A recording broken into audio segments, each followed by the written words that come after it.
자, 예제 1번 문제랍니다. 자, 수열, 우리가 조금 전에 살펴봤던 수열이죠. 수열 n분의 1이, 요 n분의 1은 당연히 0의 수렴하죠. 우리가 고등학교 때 수도 없이 봤던 0인데. 근데 우리가 0인지 알고 있는데 요 수렴함을 보여봐라. 자, 이렇게 되면 이제 문제가 심각해진답니다. 간단한 문제가 아니랍니다. 0에 수렴한다는 건 우리가 이미 알고 있는데 수렴함을 어떻게 해라? 증명을 한번 해보라. 즉, 요 수열의 수렴의 이 데피니션에 맞게 한번 적어봐라. 그런 얘기를 합니다. 그러면 우리가 이제 제일 먼저 우리가 해야 될 일이 이제 뭐냐? 이런 얘기를 합니다. 자,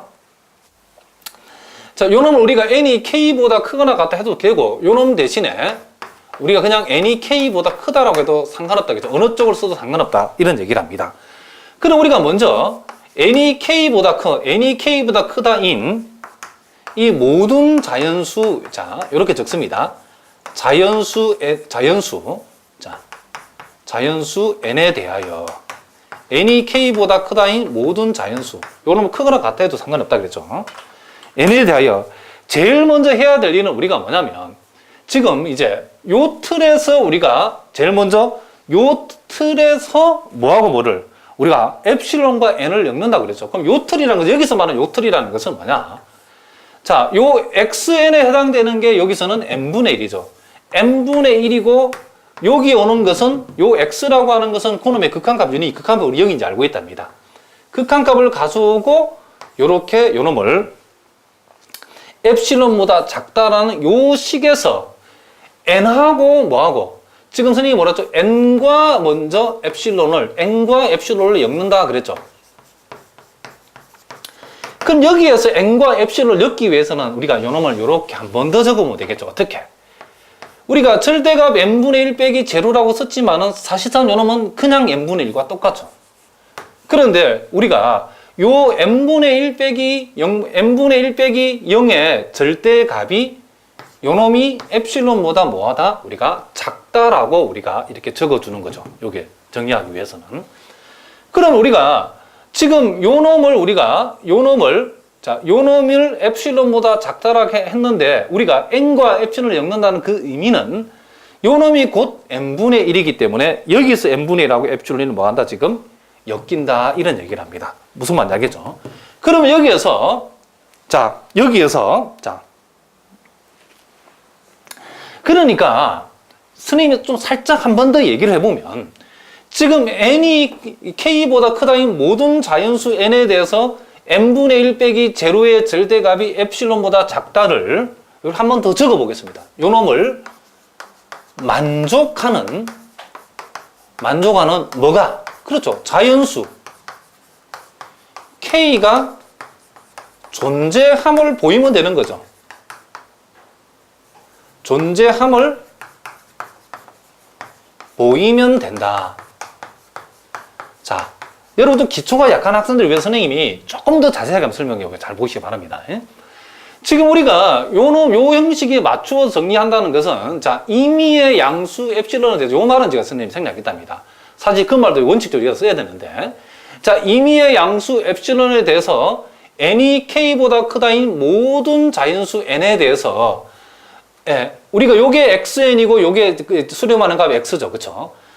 요 xn 빼기 x의 절대값이 엡실론보다 작다를 만족하는 뭐가 여기 자연수 k가 존재하면서 요놈을 만족해야 되는 거죠.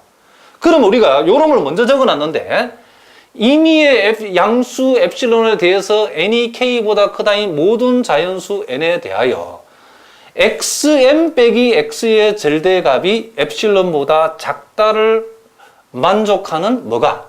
자연수 k가 존재함을 보이게 되면 결국 요놈의 극한값이 0이라는 사실을 보이게 되는 셈이죠. 그러니까 여기에 형식의 틀은 임의의 엡실론에 대해서 이에 대응하는 자연수 k가 존재해서 n이 k보다 크다 내지는 크거나 같다를 만족하는 자연수 n에 대하여 xn 빼기 x가 엡실론보다 작다를 만족하는 그쵸? 만족을 하게 되면 수열 x에는 x에 뭐한다? 수렴한다라고 얘기했다. 이런 얘기를 합니다. 그러면 여기에서 우리가 실제 증명할 때 어떻게 하냐면, 임의의 양수 엡실론에 대해서 n이 k보다 크거나 같다 내지는 n이 k보다 크다인 모든 자연수 n에 대해서 절대값 xn 빼기 x가 엡실론보다 작다를 만족하는 뭐가 존재하면 자연수 k가 존재함을 보이면 우리가 요놈이 요놈의 수렴함을 보이는 셈이다. 이런 얘기를 합니다. 무슨 말인지 알겠죠? 그러니까 여기에서 우리 현실적으로 n분의 1의 극한값이 0이라는 사실을 그쵸? 우리가 보이는 방법은 임의의 양수 엡실론에 대하여 요 말이 빠져있죠. 여기에 n이 k보다 크다인 모든 자연수 n에 대해서 우리가 요 증명의 틀인 요 틀을 여기다 그대로 가져왔답니다. xn이 지금 여기서는 n분의 1이고 수렴하는 값 x가 여기서는 0이니까 n분의 1 빼기 0의 절대값이 엡실론보다 작다를 만족하게 하는 자연수 k가 존재함을 보이면 요놈의 극한값이 0이라는 사실을 보이는 셈이다. 이런 얘기를 합니다. 그럴 때 우리가 제일 먼저 현실적으로 우리가 요놈이 결국 n분의 1이라는 사실을 이용해 가지고 n분의 1이 엡실론보다 작다를 이용해서 요렇게 n분의 1과 엡실론을 먼저 엮는다 이런 얘기입니다. 요 틀에서. 자, 여기다 선생님 한번 써보겠습니다. 그런데 n분의 1이 지금 엡실론보다 작다 이렇게 엮었죠. n에 관한 식하고 엡실론 엮었죠. 이렇게. 자, 요 말은 결국 n이 양면 역수차면 n이 엡실론 분의 1보다 어떻게 하다? 크다. 요런 걸 만족하죠. 그런데 우리가 여기에서 n이 k보다 크다라고 했기 때문에 n이 엡실론 분의 1보다 크다. n이 엡실론보다 크다라는 사실을, 그죠? 크다는 n이 지금 뭐다? 지금 엡실론 분의 1보다 크다를 이용해서 k를, 그 다음 우리는 k와 엡실론을 어떻게 한다? 엮어야 되겠죠. 그죠? 자, 그렇다고 구체적으로 우리가 여러분들이 여기 n이 지금 k보다 크다라고 되어 있는 것을 이용해가지고, 자, n이 엡실론 분의 1보다 크다라고 되어 있으면 요 k도, 그쵸? k도 엡실론 분의 1보다 크다라. 요 놈을, 그쵸? 만족하는 자연수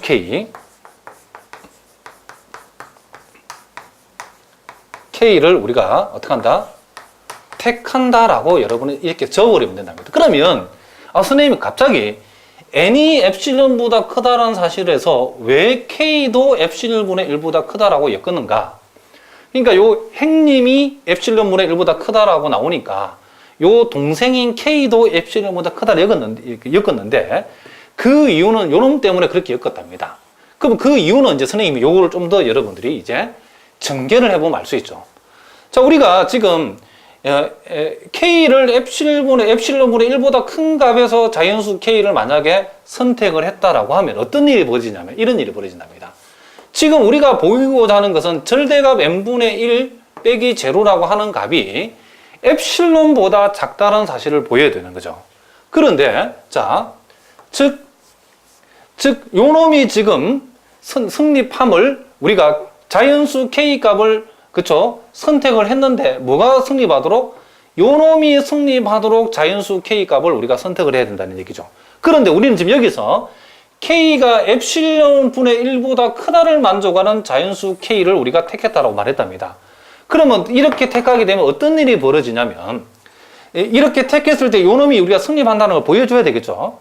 자, 그러면 우리가 아까 봤더니 구체적으로 n분의 1 빼기 제로라는 것이 결국 요놈이 n분의 1과 같죠. 그렇죠? n분의 1. 절대값 이상을 말하죠. 자연수니까 n은. 그런데 여기에서 n이 k보다 크다는 이 사실로부터 양변을 역수치하면 n분의 1하고 k분의 1을 비교하면 이제 n분의 1보다는 뭐가 크다? k분의 1이 크다. 이런 얘기가 되는 거죠. 그런데 여기에서 k분의 1이라는 것은 양변을 역수치하면 좌변은 k분의 1, 우변은 엡실론이 되는데 부동호 방향이 바뀌죠. 요 말은 결국 k분의 1이 엡실론보다 작다 이런 얘기죠. 그러니까 요 놈이 결국 엡실론보다 작다가 되었답니다. 그러면 결국은 우리가 지금 보이고자 하는 거, 요 놈. 절대값 n분의 1 빼기 제로가 결국은 뭐보다? 엡실론보다 작다라는 이런 결론이 나왔답니다. 어떻게 k를 선택했더니 k를 엡실론 분의 1보다 크다를 만족하도록 k를 선택했더니 n분의 1 빼기 제로의 절대값은 에플론보다 작다는 결론에 도달했다. 이런 얘기를 합니다. 자, 무슨 말인지 아시겠죠? 그러니까 여러분들이